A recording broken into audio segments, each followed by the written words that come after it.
Thinking of investing, working, or starting a business in the cannabis industry? We've got you covered right here on Plant Problems. Hosted by Tony Frischknecht, Plant Problems takes a different approach to cannabis than what you're seeing and hearing from the mainstream media.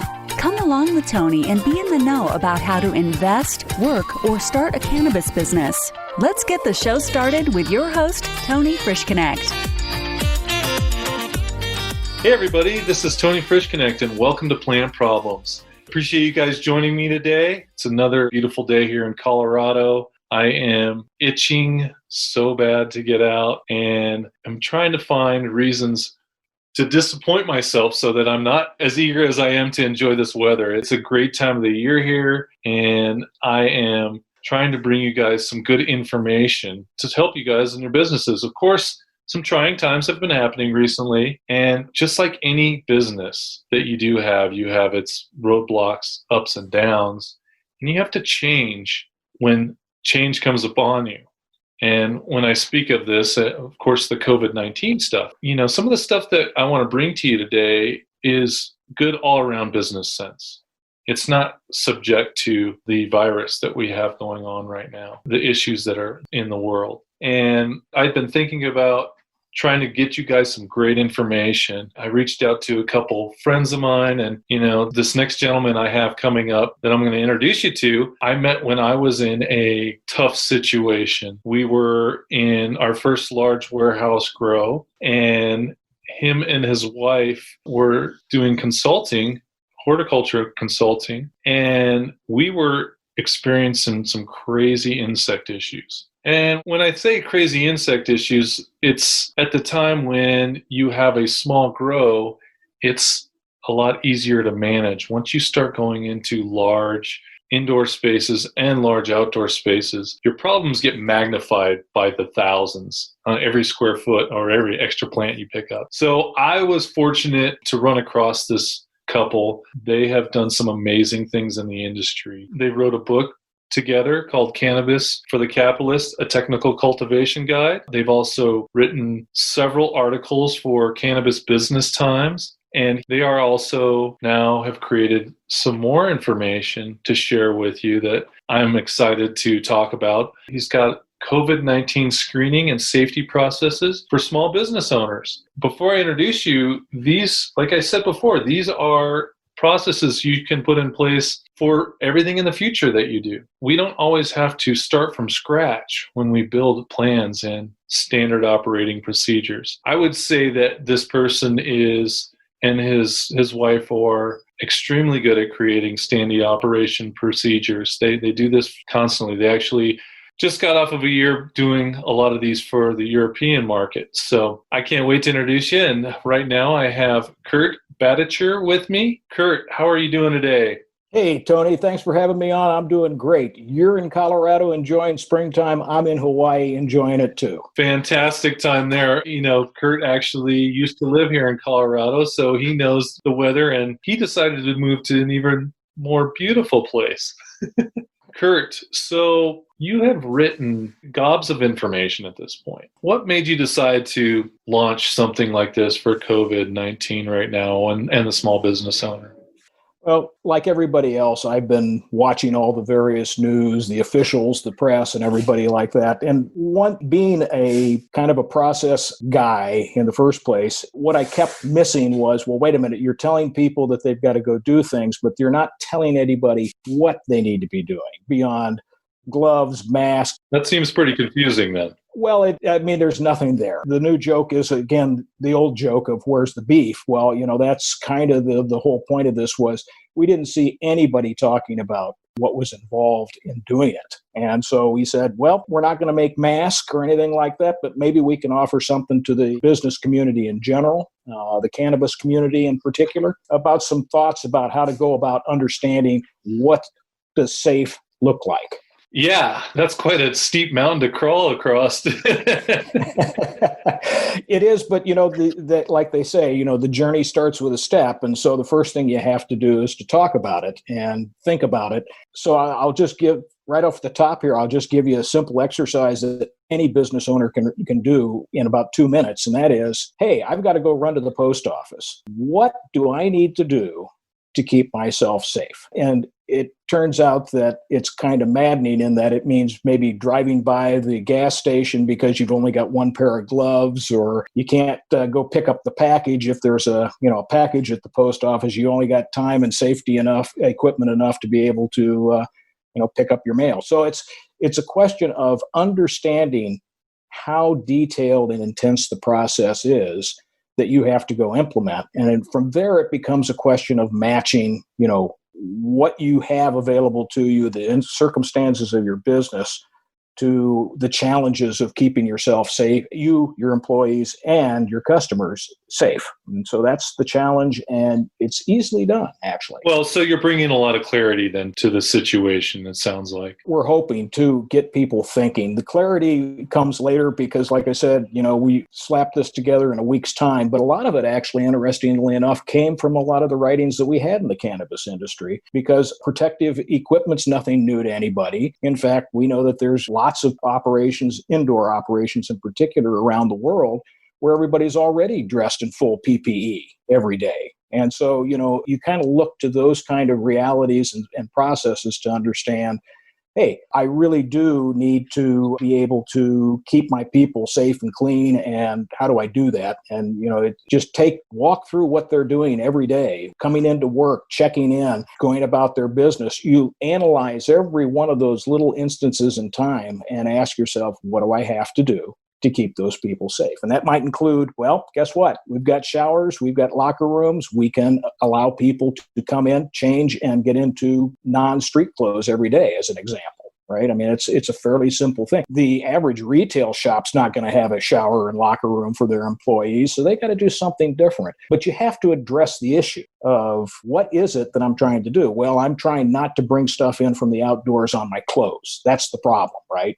So how do you do that? And so that's the kind of thing we're going through here. You're bringing more of an awareness to the situation to the start of this, and then you've created this document to kind of help guide them through. Am I correct in saying that? Right. It basically talks to, well, look, what are some of the basics that I need to understand? I mean, like, for instance, I'm not sure that the average person out there, and this is through no fault of their own, really truly understands how infectious this disease is, right? I mean, and so part of this is getting your head wrapped around the fact that when you're dealing with life or death situations, and that's what we're dealing with here, you have to be cognizant of the fact that it's probably not a lick and a promise prospect here. I mean, you got to go deep in some of these processes, to the point where I would have to unfortunately say that unless you've got an ability to screen your staff with testing, I just don't see how you can guarantee anything to anybody. You can go do an awful lot of work later on to try to minimize the risk. But if you don't have a way to absolutely shut the door on COVID walking in your service entrance, it's tough. But I mean, people are going to have to make that decision themselves. And so that part of it, that while I can kind of take it to the max in terms of the process,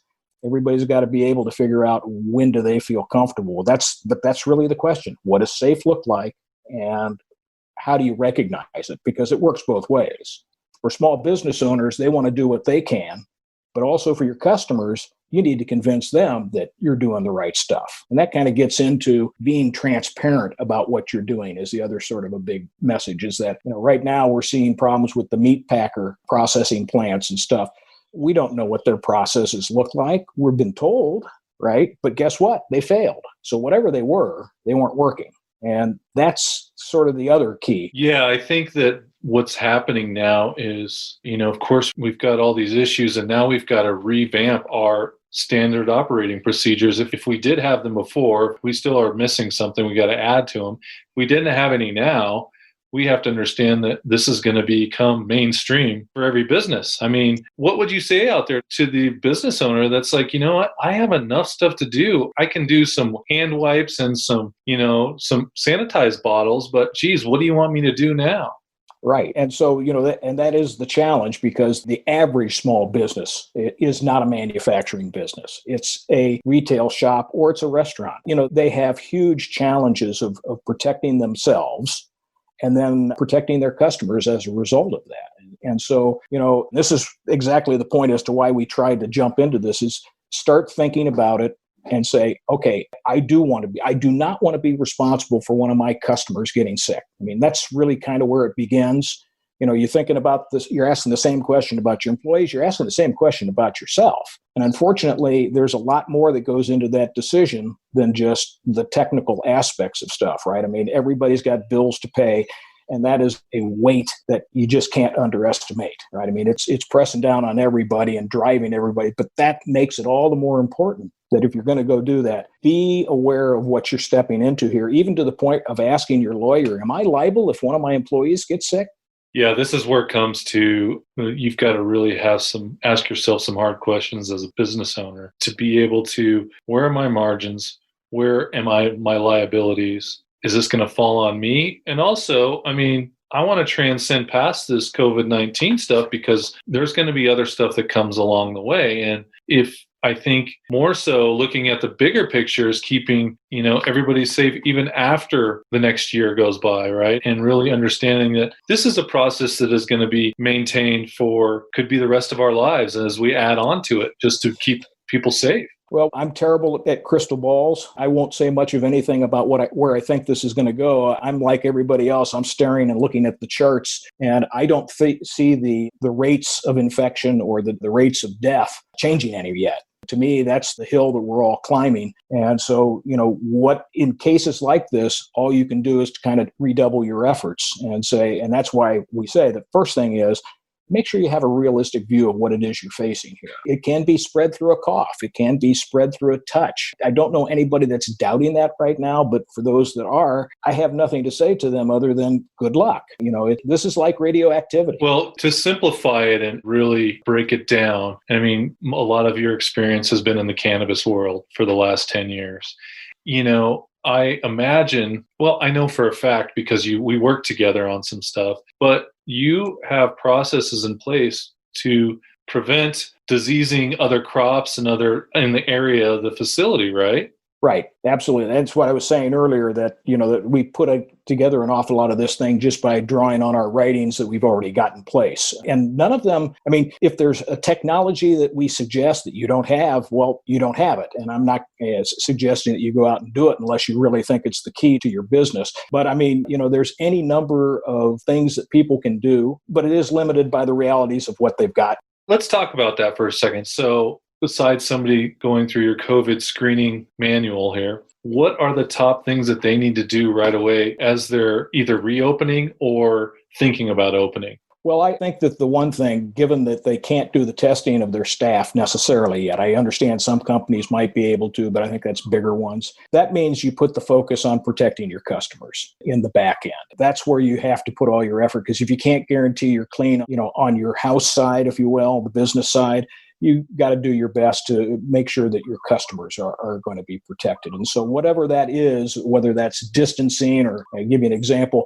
we're not going to accept cash payments. Maybe a business can do that. There's some businesses that have to go for cash because that's what their clientele has. But you have an option to say, I'm going to go all cashless payments, all credit card stuff. That's the kind of decision that you have to make. That's protecting your customers. And so it's simple little things like this. Most of these things aren't difficult to do. The problem is when you stand back and look at them all together, like when you read through this document, you walk away from it thinking, this is crazy. I can't do all this stuff. I'm going to have to hire 5 people just to keep track of all this stuff. There's some truth to that. But I mean, the point of it is that you look at your customers, you say, what do I need to do to make sure that they're not going to be putting my company's name in the newspaper 2 weeks from now because they caught it from me. That's really what the goal is for owners. And again, you can't guarantee it, but certainly depending on your circumstances, you can put your energies where they're going to do the most good. And right now, protecting your customers probably for the retail world is probably the end all and be all.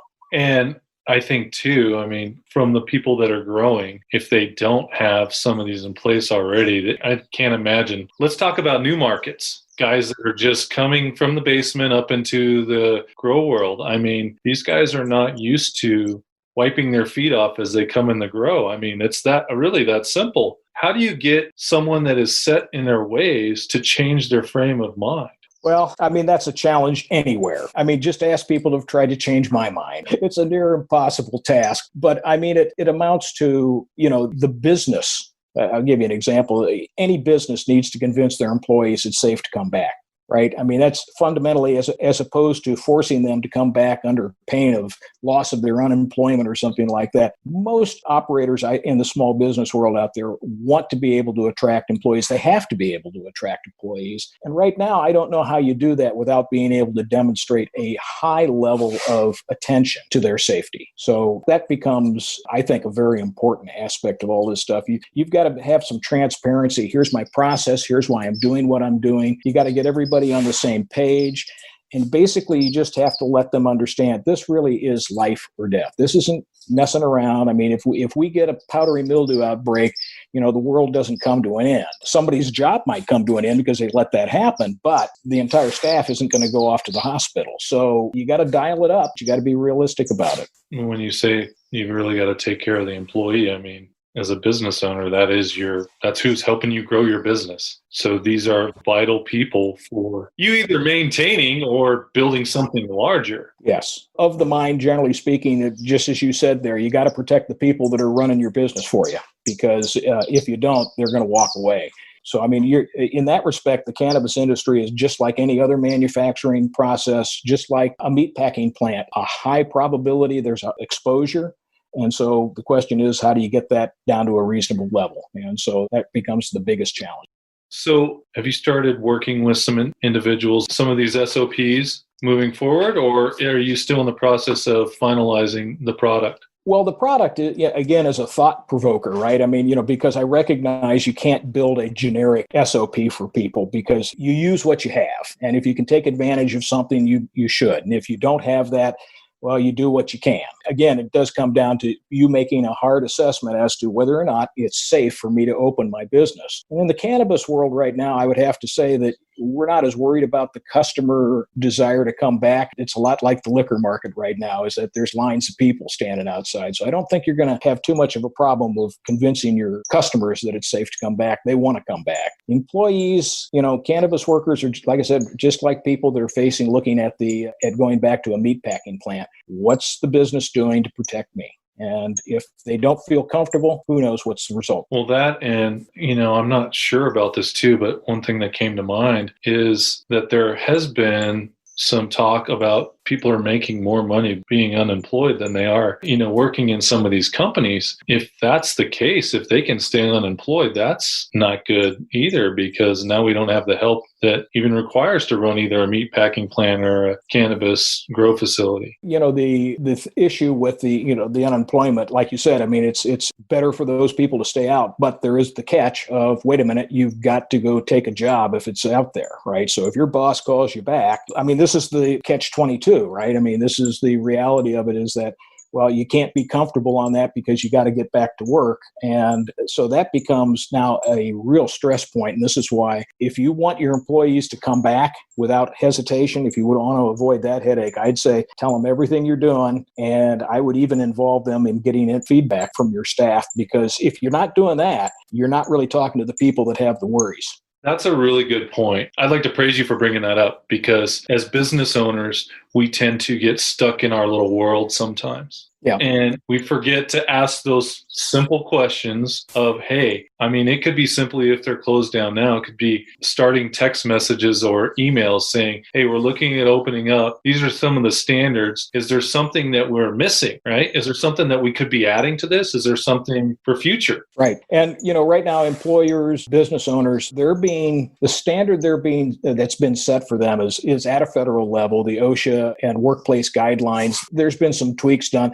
Testing is not part of that, right? So it's here's these other guidelines. So the hoop that they have to jump through is not what I would call all that big. It's just that there's a few key missing things that they probably have to do that are leaving holes in their exposure protection process. So, I mean, you need to tighten those up. It starts with the mask, the gloves, the hand washing, the social distancing. But like I said, it gets down to other questions like, well, wait a minute here. Wouldn't it be a good idea if we kept data on everybody that checked in and what their temperature was or whatever they're allowed to collect, because there are some privacy issues there. But, it's a question of what do I need to do at a minimum? I mean, that's really what everybody's got to come down to. And it might just be following the guidelines of the government, and that may protect you from liability. I did what the government told me, but I encourage people not to just lean on that. To go the extra mile and think hard about it and say, if I really wanted to prevent this, how crazy would it get? The answer is it gets pretty crazy pretty fast if you don't have that testing up front. So that's the world we're living in. And to your point, we might be living in it for a while. We might not. Again, no crystal balls here. I can only react to what I see. Yeah, and the guys that I've always seen do well in not just cannabis, but business in general, they set the standards, right? They go out and they say, all right, this is the bare minimum. What can we do to set ourselves apart from our competition? You have dealt with, I would guess, hundreds of different operations at this point. Yep. Several hundred. You've seen the full gamut, and how people set each other apart a lot of the times is by price, which nobody wins. Yeah, I mean, that's a negative inducement. If suddenly, you've got the $55 ounce special, I mean, that's going to bring a lot of people back. I guarantee it. I mean, but, again, I can't account for the general public, because what we know, the general public is going to do what they're going to do, and you have no control over that. You just kind of accept the fact that that's what's going to happen and don't try to worry about that. But for you, like I said, I mean, I've actually gone so far in the document as talking about, look, keep data and publish it. Put it on your window of your establishment, just because, hey, look, this is what we do. And oh, by the way, we've been tracking it and we've been doing it. We missed a day where we didn't do it 100%. But, you're telling the truth. People from the outside see that. And sometimes there's people out there that actually appreciate that and say, hey, now they also may think you're just lying to us. But, again, you can't help that. I mean, don't worry about that. Well, I think if you're being transparent enough where, say, you have the information on your front door as people are walking in, or you even have a binder set off to the right on a table sitting there saying, if you're interested in it, please ask more. We have more information. And you're just able to provide that transparency. Customers, sometimes they don't even need to read it. They just need to know that you take this seriously, and that makes them feel better. Other people are more analytical and they'll want to dive in and really check you out. But, if you're being open and honest and you're doing the best you can, I'm not sure what else you can do as a business owner. I would agree that it's, given that we don't have a silver bullet here that we can fire at this thing, you're right. It's do the best you can. We'll all get judged, right? There's actually a real good scorecard for small businesses, right? And that's how long does your open sign stay up? That's going to be the metric here, is that, if we go into a reopening and 50% of the businesses that open are closed within a month and a half, that's not a good sign. And by the way, that will inform us the next time we want to reopen, because what will happen is that we'll say, well, remember when we did this the first time? It wasn't good enough. So, I mean, to some degree, this will be self-correcting. And I hate to say this because it's at the cost of lives that the corrections are made, right? Yeah.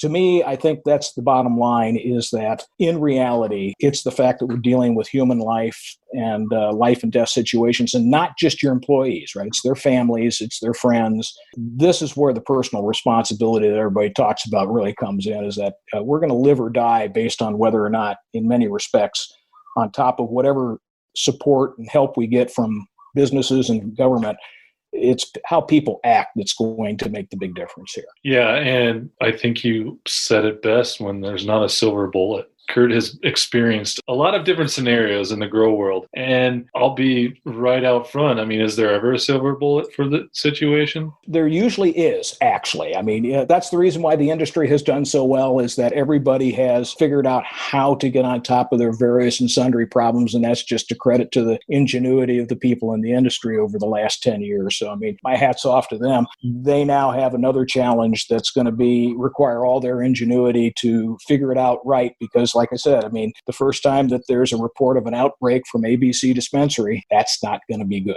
Yeah. Well, this is some great information, and I want to give people an opportunity. I would like to ask and see, when you finalize this document, because I know you were working on it before, but when you finalize it, I'd like to see if you would allow me to post it with my blog site so people can go ahead and pull it up, as well as where can they find you and contact you if they have more questions about this, or, of course, any consultating questions and about growing and large guys. Kurt and his wife have, when I'm telling you big operations, they've done large indoor grow facilities. What's the largest one you've 3 acre indoor and a 10 acre outdoor greenhouse. Yeah, so they're well versed in these processes, and I really work hard to try to help you guys, the audience out there, understand that these people that I'm bringing to you and that I'm vouching for have the experience that it takes to be successful in the cannabis industry. They've helped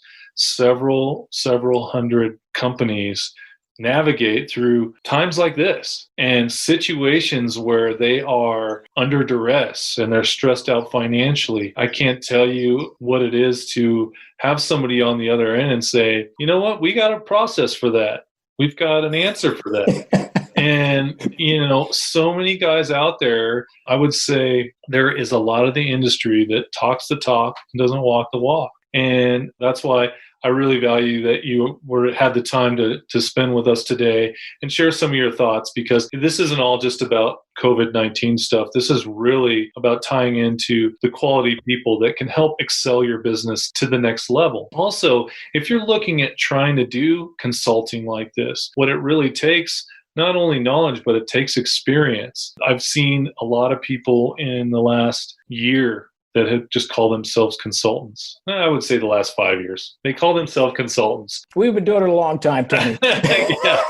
And I know I keep going on, but I really feel that this is something that is not discussed as much as it should be, because there's a lot of wasted money out there. And God, I don't know about you guys, but I freaking hate wasting money on people that sell me a load of goods and don't get me anywhere. So when you guys are trying to find that next person to help you and trying to figure out somebody to make a better grow or cultivate better customers or cultivate better customer service, it's really smart to take a step back and look and see who you're connected with. Because some of these people that have been around for a while, they have connections that they've made along the way, along the last decade.